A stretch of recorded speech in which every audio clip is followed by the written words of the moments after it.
What I would love more than anything right now is to have the curtains open, the sunlight streaming through, feel the warmth on my skin even though it's mid-January, but unfortunately my blue eyes can't handle that and I don't want to be squinting this whole video. Please ignore the chaos in the background. I'm currently packing and you know me, I'm trying to pack, I'm just gonna make a bigger mess. As much as I wish that I could read every language in the world, there's simply not enough time. I don't have the resources to do that, so alas I must settle with reading in translation. In my final year of university I did a module on translation and through that I discovered that I actually had such a big interest in it, and ever since doing that module I've really got so much more out of every translated piece of literature that I've read because I know the work that goes behind it. I just have a much deeper appreciation of it. Today I'm going to be talking through a few of my most favourite pieces of translated literature and hopefully this will introduce you to some new authors. I've tried to choose lesser known works, less talked about countries. I actually did a degree in Mandarin,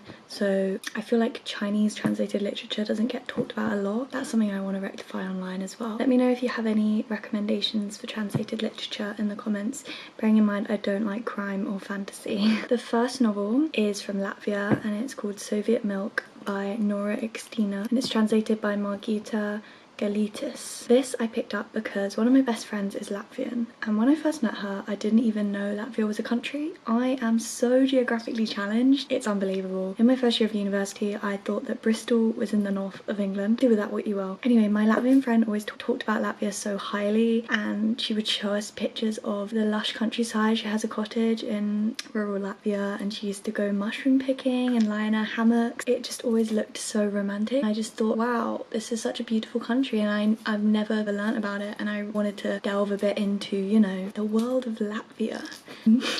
God, I want to cringe at myself out. Anyway, she always would talk about how Latvian literature and especially poetry she felt like is untranslatable because there's a lot of cultural nuance to literature. There's, you know, political background, there's specific pieces of language that I just think can't always be translated. My friend who's Latvian, she speaks a lot of languages. She's well versed in translation and I just always thought that was really interesting the way she talked about Latvian literature. So I asked her for some recommendations and there's not very much translated into English, but this was one of the most popular, famous ones and she'd never read it but she recommended it to me and I'm so glad she did because it was so up my street. It's set in Soviet occupied Latvia and it switches perspective between a mother and a daughter. Their two voices are kind of blended together. It's quite difficult at first to distinguish between them. The mother is a promising gynecologist until an unfortunate incident leads her to be banished to rural Latvia to run a ambulance centre, and with her she takes her daughter who is quite sad to leave the city and her grandparents. She's very smart, she does well at school, and ultimately they kind of become these social outcasts. They run into other outcasts such as a Russian Orthodox Christian, a hermaphrodite, and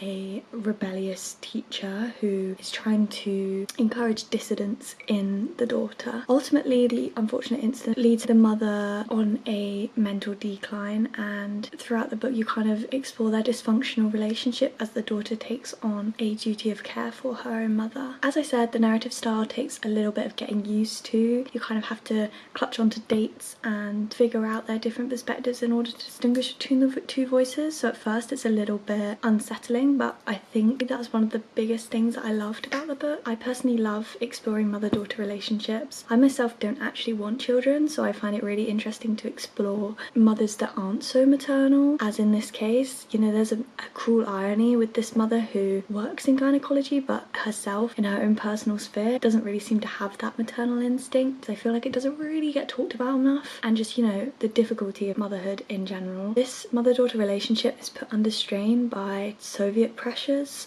state ideology, and balancing that with, you know, a sense of Latvian pride and trying to navigate your own nationality when you're under Soviet oppression. There's also the aspect of them being isolated, the daughter being dragged away from her life and the pressures that puts on her, and the information she's fed from her grandparents who remember Latvia when it was independent. This narrative style is really interesting, especially in regards to how it shows the shifting perspectives on culture and tradition tradition and sense of nationality across the generations in this family. It's interesting to see how in this specific political climate of the book, the two characters' viewpoints are fed by their own exposure to education, their hardships, what their parents go through, and how this shapes their viewpoint on Latvia. There's also this kind of awkward distance between the mother and the daughter. This was something that I felt was explored in such an in-depth way. The whole book centres around this theme of milk, as you would expect by the title. The mother doesn't breastfeed her daughter because she's afraid of passing on her undesirable traits and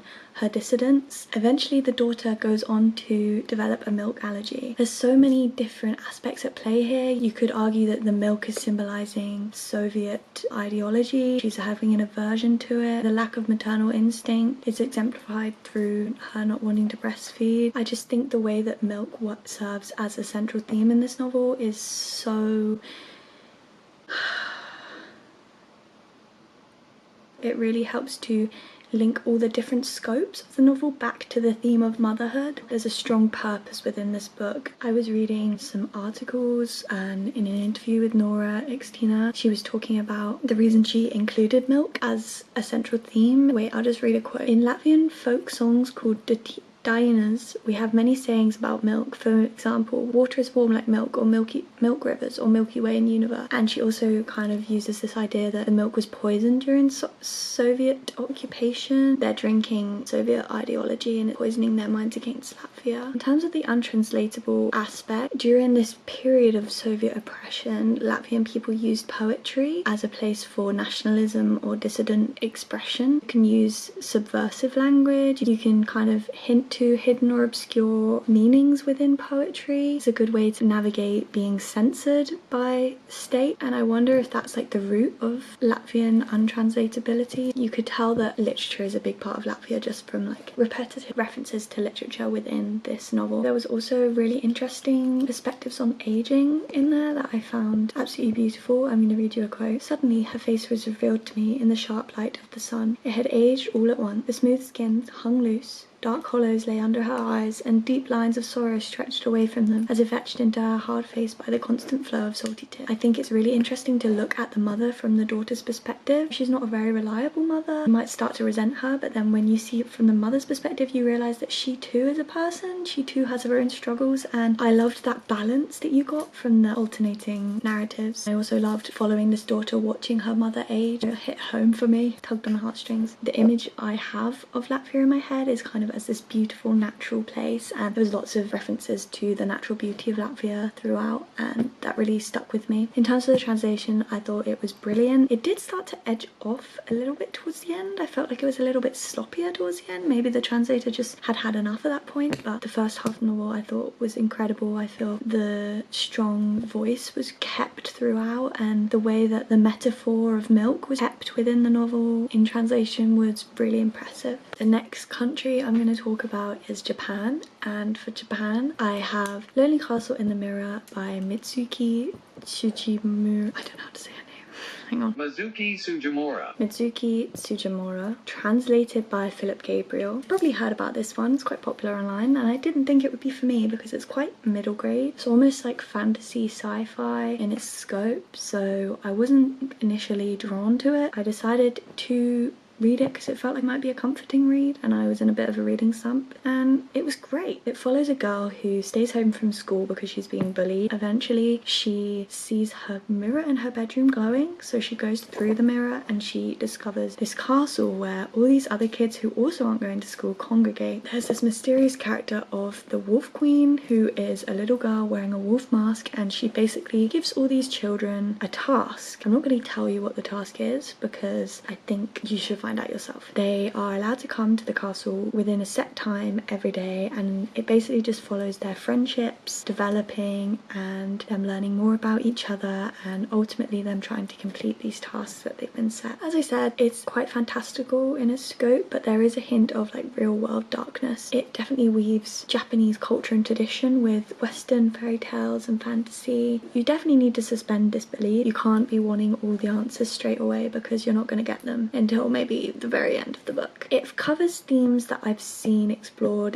in other Japanese literature, like themes that are very prominent in Japanese society today. I don't know if you know, but there's quite a big mental health issue among children in Japan, and that's a big part of this novel, you know, bullying and dropouts and being outcast. It might be fantastical, but it has quite a hard-hitting, dark themes to it. It also explores found family. The things that make these children outcasts on the outside world ultimately is the thing that brings them together in the castle. You kind of get to follow this sense of comradeship and watch them combat difficult things in their lives because of this belief they have in each other. As these events were playing out in real time as I was reading, I was kind of skeptical. I kept thinking, oh, this is a plot hole, this isn't going to tie together well, but by the end I was so pleasantly surprised. The author weaves threads throughout. You're dropped so many hints and you don't quite realise it. I didn't see the ending coming. There was a few plot twists that I didn't even clock onto. The ending was so much more profound than I even thought it would be. The attention to detail is acute. There's clues peppered throughout the whole narrative. The translation is typical of Japanese literature, or the Japanese literature that I've read, in that it's quite simplistic and matter of fact, and it's very culture coded. In Japanese language, like, terms of address are very important depending on, you know, social rank and age, and being polite is all very important, so it's quite difficult to translate that into an English context. That can read a little bit clunky at times, but for this example I felt like the distance that's created by translating this into English actually helped to transport me to a place outside of the familiar. It links in with the fantastical elements really well. There was a strong sense of place. I felt like this story couldn't exist in any other context other than a Japanese context, and I think the strangeness created by the distance in the translation really worked to the novel's benefit. So definitely give this a go. Don't be put off by the middle grade. Very comforting, very heartwarming and hopeful. I'm due to be going out really soon, so I'm gonna try and do one more, seeming as I've done my hair and makeup. I don't want it to be a waste. The next book I'm going to be talking about is from Hong Kong, and it's called Mourning Abreast by Xixi, translated by Jennifer Feeley. This one I came across as a reviewer for the Leeds Centre for New Chinese Writing. Jennifer Feeley is quite a prolific translator in the Chinese to English sphere currently. This was actually written in the 90s, so it's had a bit of a revival of interest by being translated. It's great to, you know, go back to old literature. This follows the author's journey with breast cancer, from discovery to diagnosis to treatment, how she deals with that. It's very unique in its format. It kind of reads like interlinked short stories or like essays, but it also fuses the introspection of a memoir with ruminations on art and culture that you might see in an essay collection.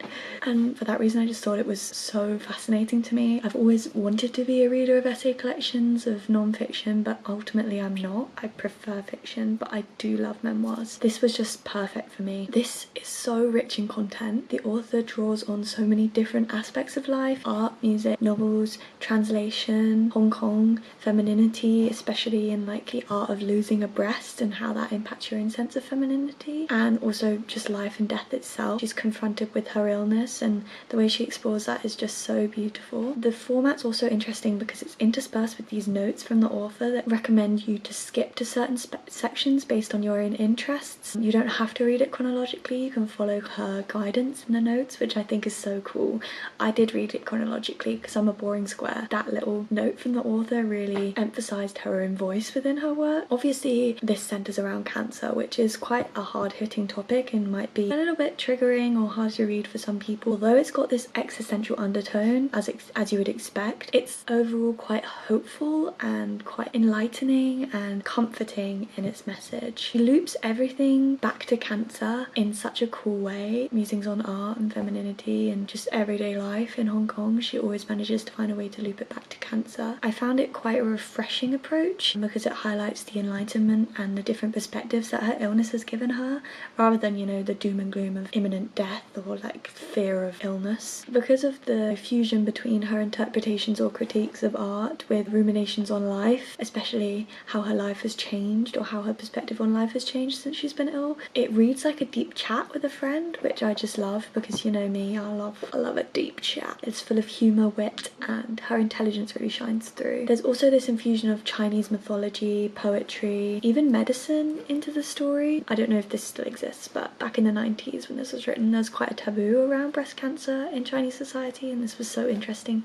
to look into. She also explores the intersection between her own cultural beliefs and Chinese medicinal practices, with the emergence of Western medicine in Hong Kong and, you know, convenience over traditions of the past. Although it was written in the 90s, I felt like this had such a timeless quality to it. Despite some of the dated medical advice, I feel like her perspectives still really hold up to this day. As for the translation, I really just thought this was excellent. I often forgot that I was reading a translation. Sense of voice was so strong, which I felt was so important to this piece of work because it's so personal. She's really put so much of herself into it. Xixi was jumped off the page. I felt like she was in the room with me. As I said, I felt like I was just chatting with a friend. I've got one quote that I want to read you. If this doesn't sell it to you, I don't know what to. By looking at death through the objective lens of a cancer patient, I drew comfort from its inevitability as the driver of everyday life. Only by accepting and welcoming death can one begin to live every day to the fullest. Overall, I felt this book had a hopeful message. That was my point. Wait, did she write that or did I write that? Overall, I felt this book had a hopeful message. Life is always worth celebrating, and being alive means there are always possibilities. I don't know if I wrote that or if she wrote that.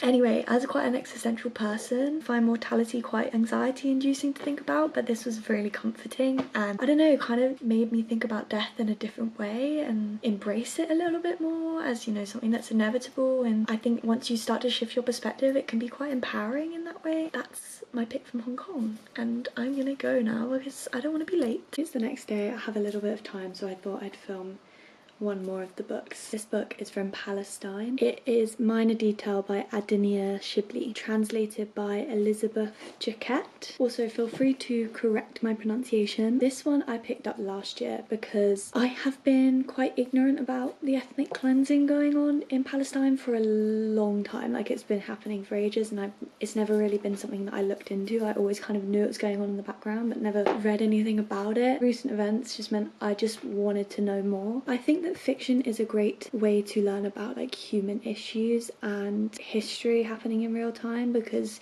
it really brings a human perspective to these kind of issues. It's really important, especially in this case, to listen to and to highlight and to champion Palestinian voices in literature. So if you have any other Palestinian book recommendations, please let me know. No matter how powerless you're feeling, knowledge is power and acknowledgement is resistance. The first half of this book follows the gang rape of a girl by Israeli forces in 1949 in Palestine, and then the second half follows a modern Palestinian woman whose attention is drawn to this event because it happened 25 years before she was born on her birthday. And this kind of snowballs into the whole premise of the novel. It's called Minor Detail. It's about the butterfly effect of small accidents and coincidences and implicit significance of these simply because they're coincidences. Ultimately, it kind of follows her journey to discovering the truth. She doesn't feel like what she's read about this event is the whole truth, so she goes on a very, very dangerous mission to try and find out more. As you can expect from the title, this is such a fleshed out piece of fiction. It really zooms in on the small details. The first half is set in a desert, and I felt that the heat and the mundanity of days in the desert, doing, you know, the same routines described in minute detail, it made the desert quite tangible. And also I felt that in the second half of the novel, where, you know, this Palestinian woman describing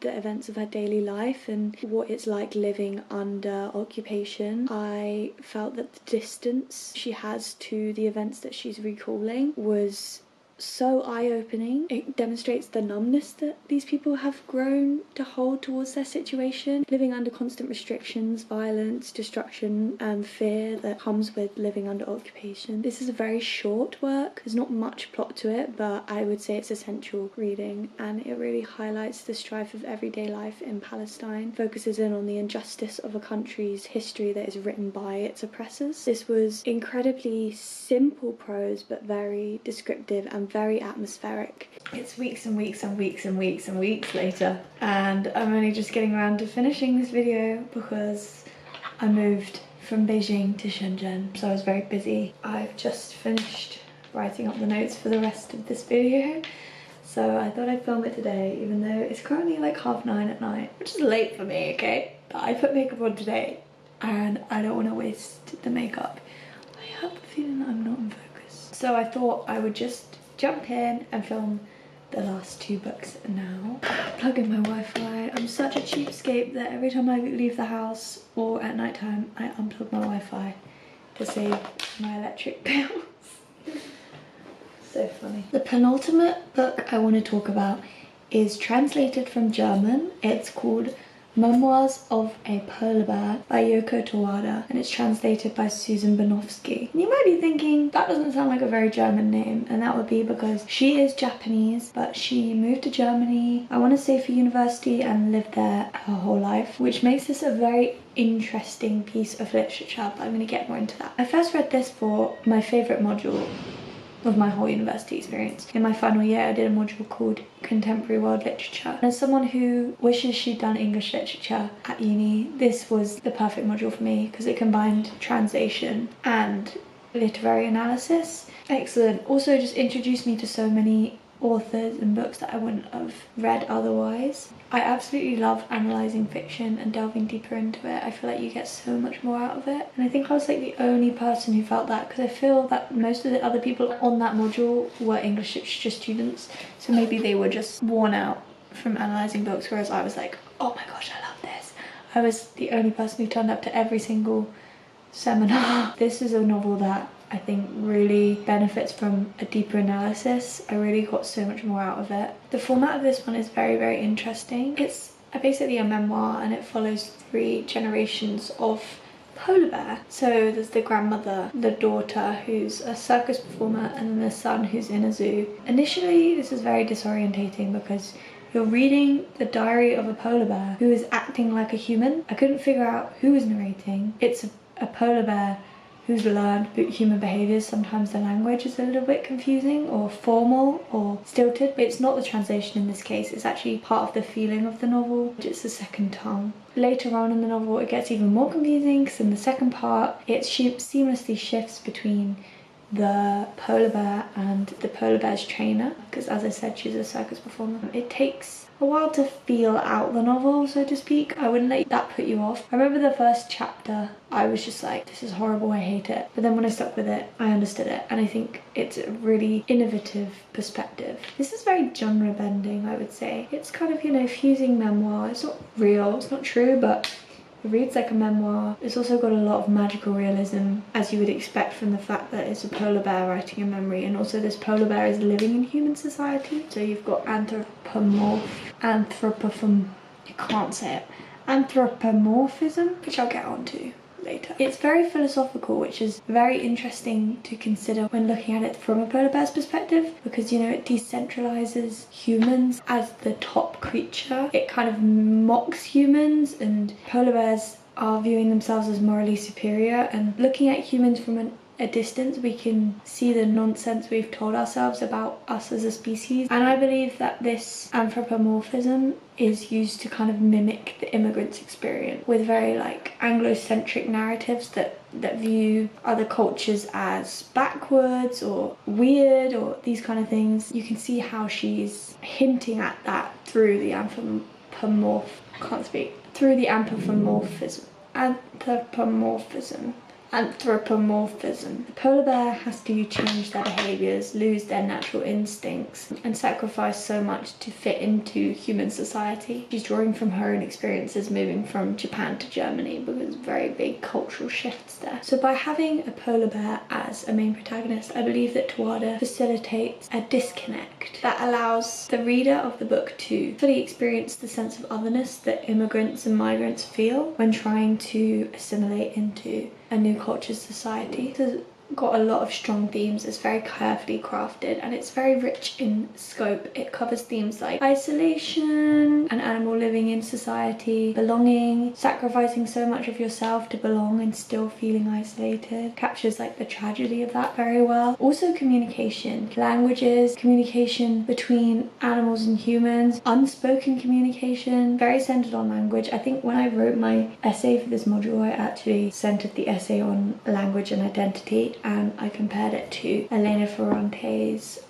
The Story of a Lost Child. There's a lot about mother tongue in there as well, because you've got Neapolitan dialect versus Italian. It's very interesting in how it approaches language. Translation is explored within the work. The first polar bear, she is writing a memoir for a publisher, and the publisher wants her to write in Russian because she sees it as her mother tongue. The publisher thinks that there's going to be a certain level of authenticity if they write in Russian, Russian, and they also acknowledge Russian as the most literary language in the world, got all the Russian classics. But it's also interesting when applying that to a polar bear, because a polar bear doesn't have a mother tongue. A polar bear's mother tongue would be a North Pole language, would be bear language. Russian is just a language that the bear learned and grew up with, but their mother didn't speak Russian. So it's very interesting in how it approaches mother tongue. And also the interaction between the polar bear and the publisher kind of hints to a criticism, you could say, of exoticism within the translating sphere and the commercialization of translated fiction. Certain traits or literary characteristics are associated with certain languages, and also others in society are always invited to write about their experiences as entertainment, hinting at criticism of putting people in boxes and using translation and mother tongue as a selling point, and the authenticity that is associated with that, if that makes sense. I'm not sure if I'm explaining that well, but I hope you can understand what I mean. It's also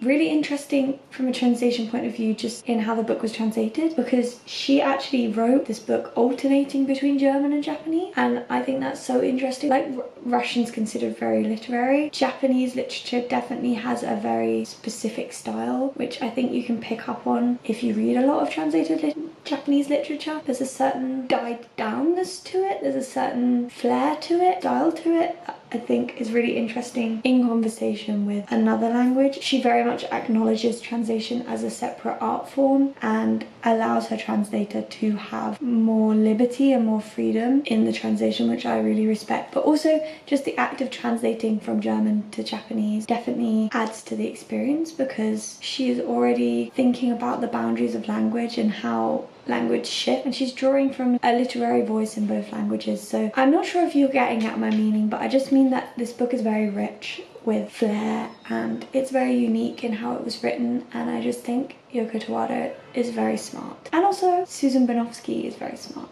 I read lots of interviews, the two of them talking, and I think they both speak very eloquently and very memorably. It's based on Kafka's A Report to an Academy, which is an ape that has learnt to behave like a human so that humans will respect it. And I read this for the module, but it's a very good companion piece. It's very short, it's a short story, so I would recommend that. And also Nut, the third and final character, he's in a zoo and he's based on a real polar bear called Nut, who is living in Berlin Zoo. And I think it's very clear that she drew influence from real life, you know, her own lived experience as an immigrant and also this polar bear. I just think it's a very interesting work and just so thought-provoking. I read it so long ago, I wish I could speak more eloquently on it, and I haven't even addressed all of the themes and topics. I could do so much more. I was looking for my university notes, but it turns out that I haven't saved them, which is really sad. I think it only has like 1,000 reviews on Goodreads. I see it talked about a lot in academic spheres. Yoko Tawada is very discussed, but outside of academic spheres, I don't really see her talked about much. The last book on my list is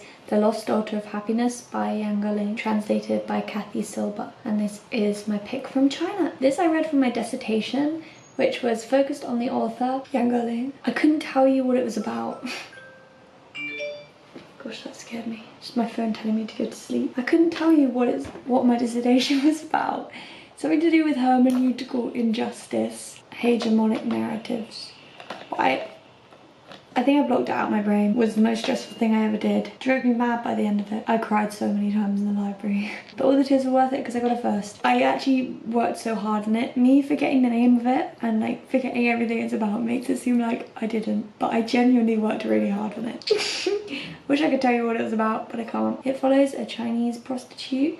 I've heard that some people say that prostitute isn't a very used term now, but like in the book she's called a prostitute, so I'm gonna call her a prostitute. Let me know what your thoughts on that are, if I need to say like sex worker or what. Chinese prostitute in San Francisco in the late 1800s / early 1900s. She's kidnapped from China, placed in a brothel, and then a young white boy comes to the brothel and basically becomes obsessed with her, falls in love with her, and it's about their relationship. He's very young, he should not have been in the brothel. I think I want to say he's like 12 or 13. She is very seemingly passive and indifferent to her situation. She actually seems to show no resistance, and even he seems to see a bit of enjoyment in her sexual encounters with men. So this is a novel that's very rich in scope once again. It covers like the perceived dangers of promiscuity and sexuality in women, in how it approaches, you know, this young boy's attitude towards this woman that he's like infatuated with, her